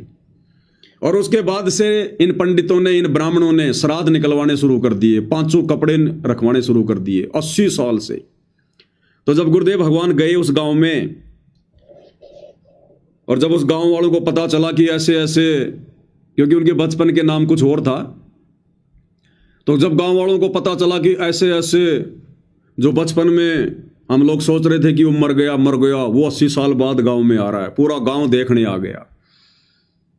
अब सतगुरु रामपाल जी ने उनकी भाभी से बातचीत की और कहा, उनकी भाभी थी या उनके छोटे भाई की शायद बहू थी, उससे बातचीत करी और कहा कि अब तो इनके श्राद्ध निकालना छोड़ दो, अब तो कम से कम इनके श्राद्ध निकालना छोड़ दो। अब ये तुम्हारे सामने खड़े जीवित, ये तो दुनिया का उद्धार कर रहे हैं और तुम इनके श्राद्ध निकाल रहे हो इनको मरा हुआ जानकर। तो अब तो कम से कम इनके श्राद्ध निकालना छोड़ दो, तुम्हारी आंखों के सामने खड़ा है। तो गुरुदेव ने बताया कि उसकी भाभी ने कहा, बोले ना, या तो पुरानी लाग से, इब के छुट्टे से, बोले तो पुरानी परंपरा है, 80 साल से निकालते आ रहे हैं, इब थोड़े छोड़ेंगे, आगे भी निकालेंगे इनके श्राद्ध। बोले तो पुरानी लाग से, इब के छुट्टे से। तो गुरुदेव ने कहा कि फिर बाढ़ में जाओ, आंखों के सामने आदमी खड़ा है और फिर भी इसके श्राद्ध निकाले जा रहे हैं। अब बताओ ऐसे मोतियाबिंद के शिकार को कौन समझाए। तो ठीक यही हालत भाई और बहनों, आदरणीय राम देवानंद जी की भाभी जैसी हालत इन सतलोक आश्रम वालों की हो रही है। खुद ही कह रहे हैं वीडियो बना बना के कि वर्तमान में संत रामपाल जी के रूप में कबीर जी साक्षात धरती पर प्रकट हैं, और उसके बावजूद भी उनको मानुष माना जा रहा है और दाढ़ी मूंछ वाली नकली कबीर की फोटो को ही भगवान मान के और उसके श्राद्ध से निकाले जा रहे हैं, उसके श्राद्ध निकाले जा रहे हैं। जीवित संत को नहीं पूजा जा रहा। एक नकली फोटो जो ओरिजिनल फोटो भी नहीं है कबीर भगवान की, जब वो 650 साल पहले आए, और ओरिजिनल फोटो होती तो भी हमारा क्या भला कर देती। हमें तो वक्त गुरु पार करेगा, वक्त गुरु का स्वरूप हमारे पाप कर्मों को नाश करेगा, उनके दर्शन से हमारे पाप कर्म कटेंगे। तो ये खाली जुबान से संत रामपाल जी को भगवान कहते हैं, लेकिन ये अभी हृदय से मान नहीं पा रहे कि सतगुरु रामपाल जी ही भगवान हैं। तो ऐसे भाई और बहनों, अब इन लोगों को क्या कह सकते हैं, इनको क्या समझा सकते हैं। ऐसे लोगों के ऊपर तो पूज्य गुरुदेव भगवान ने एक शब्द बनाया हुआ है जो इन लोगों के ऊपर बिल्कुल फिट बैठता है।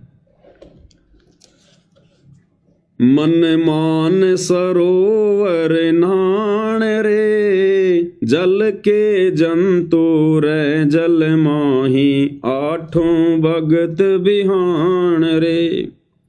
मन मान सरोवर नाण रे, जल के जंतु रे जल माही, आठों भगत बिहान रे। 22,84,000 जल के वासी, ये भुगते चारों खान रे।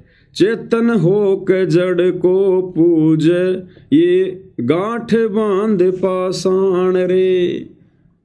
क्या कह रहे हैं परमात्मा, 1,84,000 जल के वासी, ये भुगते चारों खान रे, और चेतन होके जड़ को पूजे। यानी इंसान खुद चेतन है, चल रहा है, फिर रहा है, बोल रहा है, और कहते हैं हे इंसान तू चेतन होकर, और एक जड़, एक मूर्ति, एक फोटो, उसको तू भगवान मान के पूज रहा है।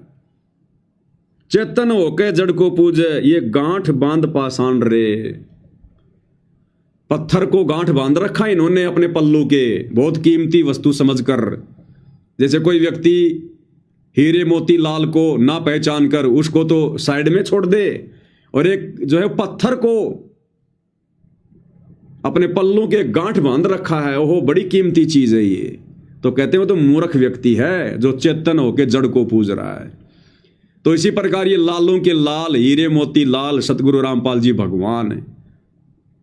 ये चेतन परमात्मा, जिंदा परमात्मा, इसको भगवान नहीं मान रहे, इनकी आरती नहीं उतार रहे, इनको भोग नहीं लगा रहे, इनका प्रकट दिवस नहीं मना रहे, और वो जड़, वो फोटो, उसको परमात्मा मान के पूज रहे हैं। तो ऐसे लोगों के विषय में कह रहे हैं भगवान,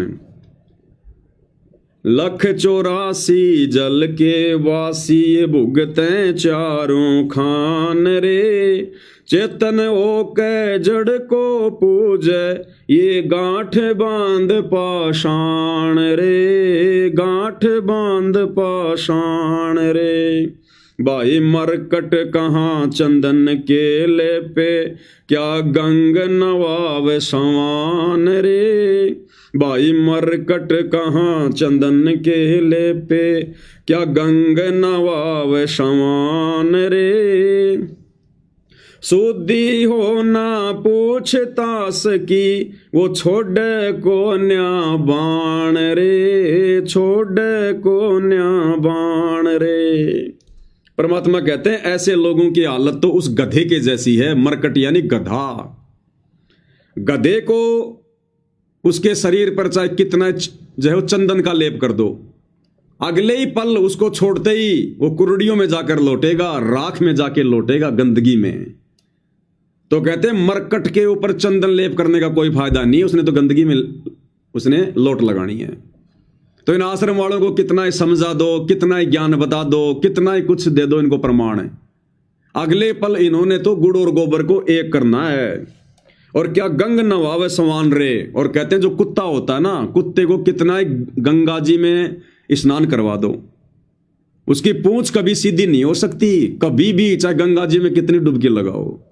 तो जो ज्ञानहीन प्राणी होते हैं, जिनके पिछले जन्मों के संस्कार मजबूत नहीं होते हैं भाई और बहनों, उनको कितने प्रमाण दे दो, कितने वीडियो बना दो कि गुरुदेव भगवान स्वयं परमात्मा है, परमेश्वर हैं, कबीर जी हैं, मान जाओ, लेकिन उनकी पूंछ कभी भी सीधी होने वाली नहीं है।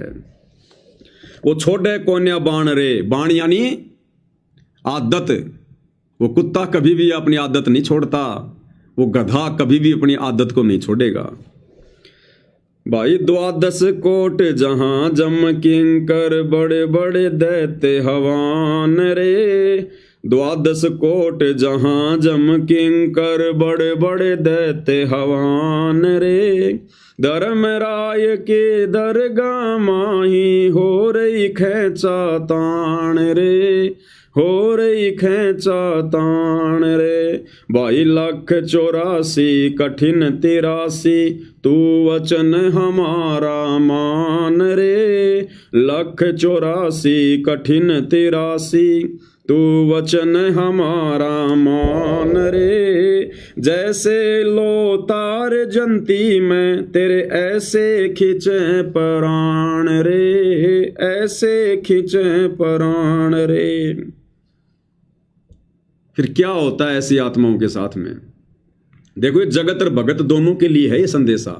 जगत वाले जो शास्त्र विरुद्ध साधना करते हैं, जो इन पत्थरों की पूजा करते हैं और परमात्मा को नहीं पहचानते, साधु संतों की शरण में नहीं आते, और संतों के शरण में आने के बाद, जैसे सतगुरु रामपाल जी की शरण में आने के बाद, तत्व ज्ञान लेने के बाद भी जो उन पत्थरों की पूजा करते हैं, पत्थरों को ही भगवान मानते हैं, ये फोटो और पत्थर, इसमें कोई अंतर नहीं है भाई और बहनों।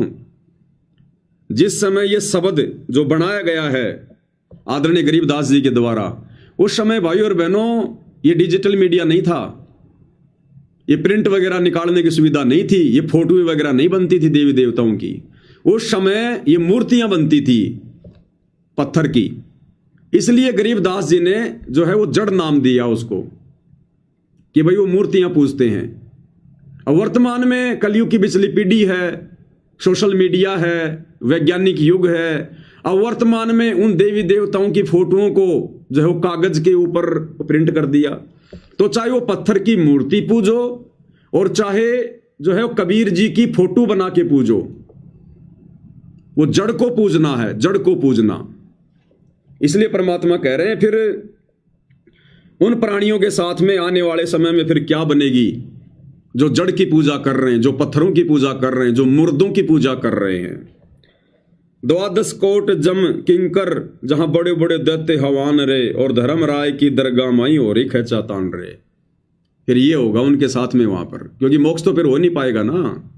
कितनी भक्ति कर लो, कितना ही दान कर लो, कितना ही कुछ कर लो, जब तक गुरु को हृदय से परमात्मा मानकर और परमात्मा वाली भक्ति क्रिया जब तक उनके साथ नहीं करोगे उनको प्रसन्न करने के लिए, तब तक भाई धर्मराय की दरगाह में इसी प्रकार से खेचातानी होती रहेगी। भाई लख 84 कठिन 83 तू वचन हमारा मान रहे। परमात्मा कह रहे मेरी बात को सत्य मान ले, नहीं तो लख 84 में जाएगा और फिर बहुत ज्यादा वहां पे जो है वो तुझे वो परेशानियों का सामना करना पड़ेगा। 83 यानी कष्ट। जैसे लो तार जंती में तेरे ऐसे खिंचे प्राण रे। जैसे लोहे को मशीन में डाल के और उसके बारीक बारीक जो तार बनाए जाते हैं उसको छिला जाता है, तो गोल गोल गोल गोल वो स्प्रिंग जैसा उसकी जो खाल होती है लोहे की, ऊपर की जो होती है परत, वो ऐसे जमा होती रहती है, उसको कहते हैं जंती। जैसे लो तार जंती में तेरे ऐसे खिंचे प्राण में। वो धर्मराय की दरगाह में यम के दूत गुरु को मानुष मानकर भक्ति करने वालों की फिर इस प्रकार से वो खाल उतारते हैं खींच खींच के, ऐसे उनको वो कष्ट देते हैं।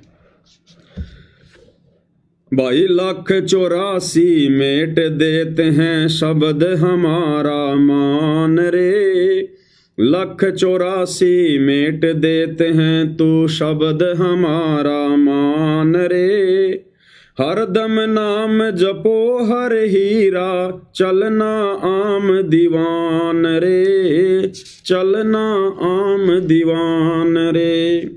स्वर्ग रसातल ये लोक कुशातल रचे जमी आसमान रे। स्वर्ग रसातल ये लोक कुशातल रचे जमी आसमान रे। 14 तपक किए पल माही ये सरज शशि और भान रे। सिरज शशि और भान रे। भाई निर्गुण नूर जहूर जुहारम निरख परख परवान रे। निर्गुण नूर जहूर जुहारम निरख परख परवान रे। गरीबदास निज नाम निरंतर सतगुरुदेव दान रे। सतगुरुदेव दान रे। मन मान सरोवर नाण रे। जल के जंतु रे जल माही आठों भगत बिहान रे। आठों भगत बिहान रे। तो ये हाल है भाई और बहनों इन लोगों का।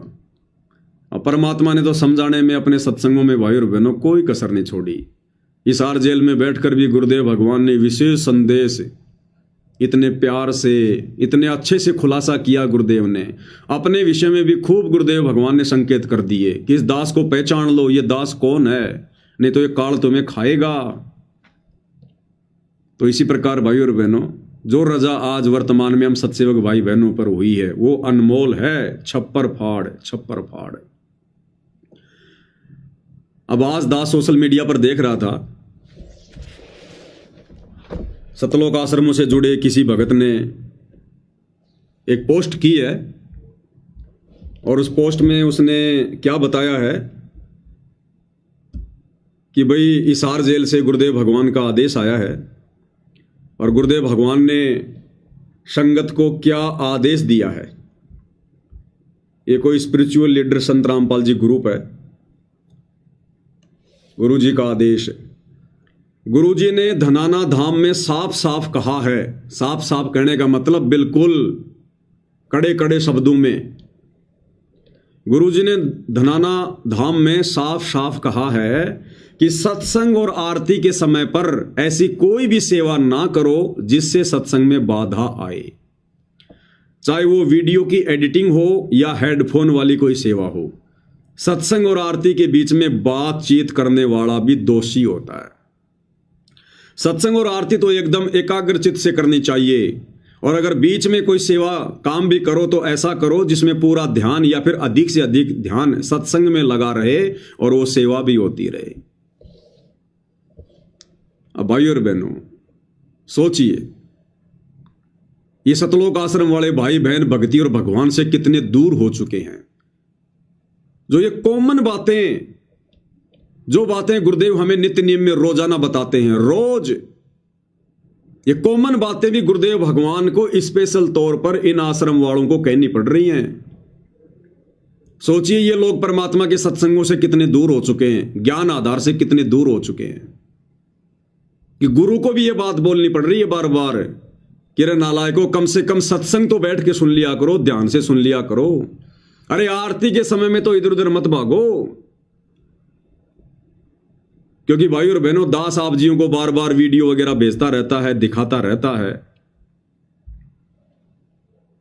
कि किस प्रकार से इन सतलोक आश्रमों में गुरुदेव का लड़का वीरेंद्र और अन्य लोग आरती के समय और बाहर के लोगों को, नेताओं को, नकली बाबाओं को आश्रम विजिट करवाते हैं।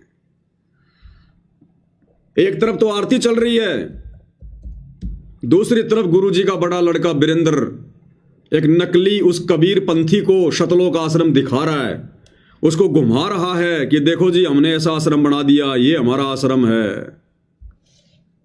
दास ने कई बार वो वीडियो आप जियों को दिखाया है।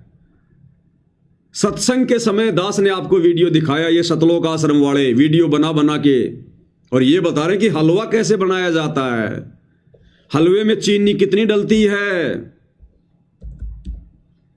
हलवे में चीनी कितनी डलती है, हलवे में मीठा कितना डलता है।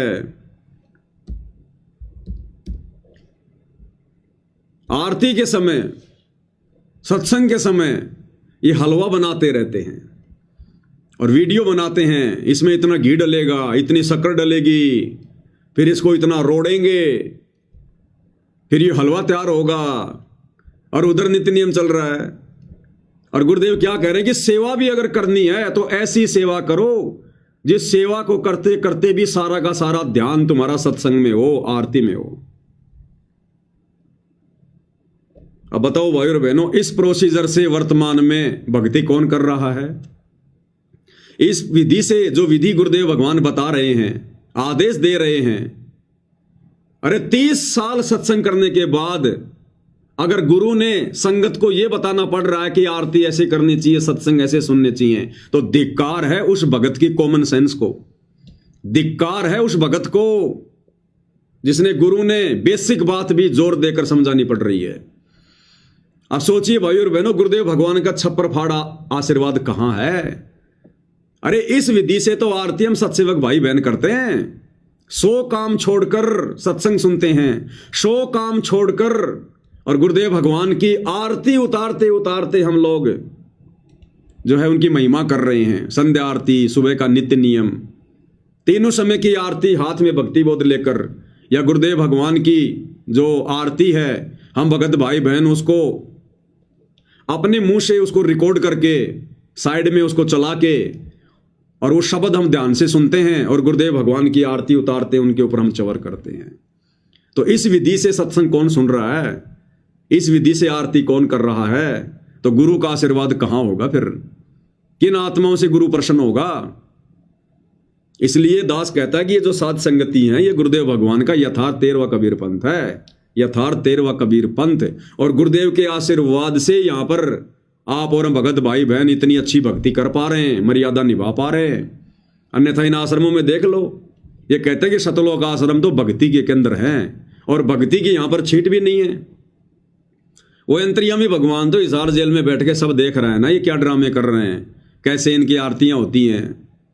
इन आश्रमों में जाकर आने वाले भगत भाई बहन बता रहे हैं कि भगत जी हम चले तो गए, लेकिन हमारा तो मन वहां बिल्कुल नहीं लगा, साथ संगतियों वाली खुराक वहां बिल्कुल भी नहीं है, 1% भी।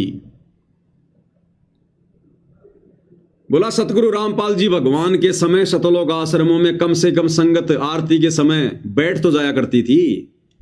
वर्तमान में तो कोई बैठता भी नहीं है, कोई बाथरूम में भग रहा है, कोई भंडारा ले रहा है, कोई दूसरी तरफ जा रहा है, मोबाइल ले लेके बैठे हुए हैं, मोबाइल में लोग देख रहे हैं, खेल रहे हैं, आरती चल रही है, हो गई आरती, कोई लेट रहा है, कोई आपस में बातचीत हो रही है, जैसे किसी ब्याह शादी में होता ना, वैसा होता है वहां पर। उसके बाद उन भाइयों ने फिर आश्रम में जाना छोड़ दिया कि भाई यहां भक्ति नहीं है, हम तो गलती से आ गए थे, यहां पर यहां आत्मा की खुराक नहीं है। तो ये दया गुरुदेव आप और हमारे ऊपर बख्श रहे हैं। और सोचो भाई और बहनों, इन आश्रम वालों को गुरुदेव ये आदेश दे रहे हैं, इन आश्रम वालों को, इन लोगों के अनुसार, इन आश्रम वालों को, जबकि आश्रम वालों को इस प्रकार के आदेशों की आवश्यकता नहीं पड़नी चाहिए। जिस प्रकार हॉस्पिटल में कोई रोगी एडमिट है और हॉस्पिटल में एडमिट रोगी को ज्यादा टेंशन नहीं होती है। क्यों नहीं होती? क्योंकि अगर कोई दिक्कत भी हो गई तो वहां पर डॉक्टर होता है, तुरंत डॉक्टर उसकी हेल्प करेगा, उसकी मदद करेगा। लेकिन ये सतलोक आश्रम वाले तो जो भक्ति रूपी हॉस्पिटल है, उस आश्रम में भी भाई और बहनों ये एकाग्रचित होकर बैठकर या खड़े होकर या भक्ति बोध लेकर ध्यान से आरती नहीं कर रहे। तो सोचो भाई और बहनों, जब ये उन आश्रमों से अपने घरों पर आते होंगे तो अपने घरों पर फिर ये क्या आरती करते होंगे, ये क्या सत्संग सुनते होंगे, कितने ध्यान से सुनते होंगे। जब गुरुदेव ने यहां तक लिखना पड़ा, आदेश देना पड़ा अंतर्यामी ने कि रे कम से कम तुम इतनी दूर दूर से आते हो, कोई 1000 किलोमीटर से आ रहा है, कोई 500 किलोमीटर से आ रहा है, क्यों आ रहे हो? टाइम पास के लिए आ रहे हो क्या? अरे आश्रम में भक्ति के लिए जाते हैं, सेवा के लिए जाते हैं, और तुम इन आश्रमों में आकर भी वही बकवाद करते हो। तुम्हारी नींद ही पूरी नहीं होती, तुम्हारी मोबाइल से आंखें नहीं हटती, तो फिर तुम क्यों आ रहे हो आश्रम में? तो सोचो भाई और बहनों, आश्रमों में जिनकी भक्ति ये है, तो सोचो आश्रम में तो महीने में वो 2 दिन जाते होंगे, बाकी के 28 दिन अपने घरों पर वो क्या भक्ति करते होंगे। तो ये दया भी पूज्य गुरुदेव भगवान ने आप और हमारे ऊपर बख्शी हुई है। और इस संदेश के माध्यम से सत्सेवक भाई बहनों ने और सावधानी बरतनी है। अगर कोई सत्सेवक भाई बहन गफलत में चल रहा हो, आरती के समय या सत्संग के समय यदि वो फालतू की यदि कोई वो क्रिया करता हो, तो भाई उनको भी सावधान होने की जरूरत है। आदेश तो आदेश ही होता है। मैं इस लिखे हुए पैराग्राफ को आदेश इसलिए बता रहा हूं, मुझे नहीं पता ये गुरुदेव का आदेश है या नहीं है। जिस भगत ने ये डाला है गुरु जी का आदेश बताकर, मैं इसको आदेश इसलिए मान रहा हूं, बता नहीं रहा, मान रहा हूं, क्योंकि ये जो लिखी हुई लाइनें हैं ये मेरे गुरुदेव के तत्व ज्ञान से संबंधित हैं। ये गुरुदेव भगवान के वचनों से मेल खाती हैं, उनके सत्संगों के अनुसार है ये। इसलिए ये चाहे धनाना आश्रम में आदेश आया हो, चाहे किसी और भगत को गुरुदेव ने दिया हो, लेकिन ये गुरुदेव के सत्संगों से मेल खा रही है, इसलिए मैं इसका समर्थन कर रहा हूं। हम उन तमाम आदेशों का समर्थन करेंगे जो आदेश गुरुदेव के सत्संगों से मेल खाएंगे, वो चाहे सतलोक आश्रम की तरफ से आओ या चाहे वैसे कोई भगत बताओ। लेकिन ये लोग ऐसा कोई आदेश पारित ही नहीं करते जो गुरुदेव के ज्ञान के अनुसार हो। तो जो आदेश गुरुदेव के अनुसार होगा, उनके भक्ति विधान के अनुसार होगा, उसको हम बिल्कुल सत्य मानेंगे। तो ये जो आदेश है ये गुरुदेव भगवान के भक्ति विधान के अनुसार है, बिल्कुल सत्य है। तो हम सत्सेवक भाई बहनों ने और अधिक ध्यान रखना है और अधिक विशेष सावधानी रखनी है कि आरती के समय हम अन्य कोई दूसरा काम ना करें। और इसीलिए सतगुरुदेव भगवान ने ये पाती पंच पोहप कर पूजा, देव निरंजन और न दूजा, हमसे इस विधि से आरती करवानी शुरू की है, ताकि मन को बकवाद करने के लिए, इधर उधर की बातें सोचने के लिए समय ना मिले। अगर आरती करते समय सुबह का नित्य नियम या शाम की संध्या आरती, जब गुरुदेव की आरती करते हुए हम उनकी महिमा करेंगे, तो हमारा ध्यान कहाँ रहेगा? या तो वाणियों में रहेगा या फिर सामने गुरुदेव भगवान के स्वरूप में रहेगा, क्योंकि हम आरती उनके स्वरूप को देखकर कर रहे हैं सामने। तो कान क्या सुनेंगे? गुरुदेव के वचन, वो वाणियां, वो चाहे भगत की जुबान में हो चाहे गुरुदेव की जुबान में हो। और आंखें क्या देखेंगी? अपने गुरुदेव का स्वरूप। तो गुरुदेव भगवान ने किस कदर हम आत्माओं को काल के षड्यंत्र से दूर करके भक्ति के नजदीक बैठा रखा है। तो ये दया भी परमात्मा की विशेष तौर पर आप और हम भगत भाई बहनों के ऊपर हुई है। और हमने पूज्य गुरुदेव भगवान की इस रजा को भाई और बहनों इसी प्रकार से आजीवन बना के रखना है, आजीवन। तभी हमारा यहां से पीछा छूटेगा, हमारी बात बनेगी।